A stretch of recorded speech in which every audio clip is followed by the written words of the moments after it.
Shalom. In 1 Corinthians 10, it describes to us some behaviors that we should not set our hearts on and are referred to as being evil. Paul tells us that we need to look at our ancestors to learn from their experience on how to behave. Paul warns us and reminds us some very important things not to do. In chapter 10, 1 Corinthians in verse 7, it tells us not to be idolaters. Paul warns us to remember from historical behavior and he's reminding us not to be idolaters like some of them were in the past. People sat down and ate and drank, indulged themselves in revelry. Another behavior that he talks about is not to engage in sexual immorality. He reminds us of how in a single day 23,000 people died because of their immoral behavior. So we have number 1, idolatry. Number 2, sexual immorality.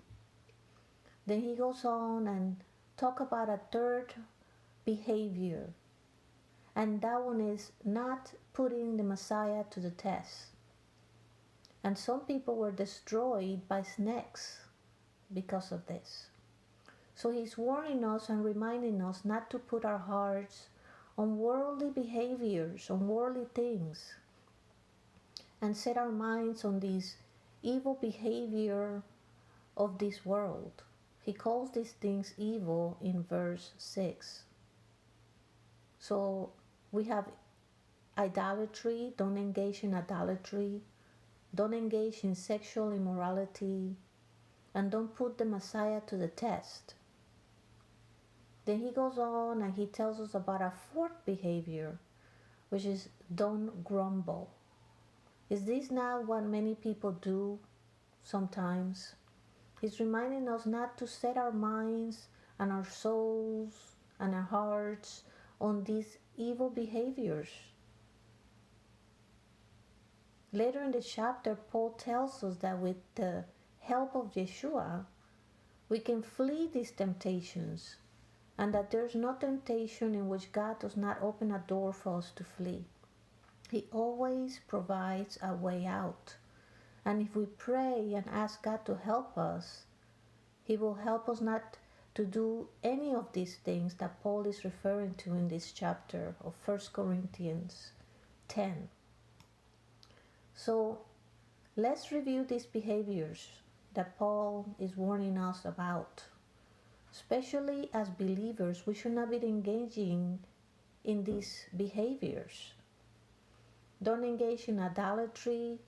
Don't engage in sexual immorality. Don't put the Messiah to the test. And don't grumble. Let's not do any of these things. Let's remember that we have a different attitude of wanting to please the Messiah and change to walk in righteousness. Thank you and shalom.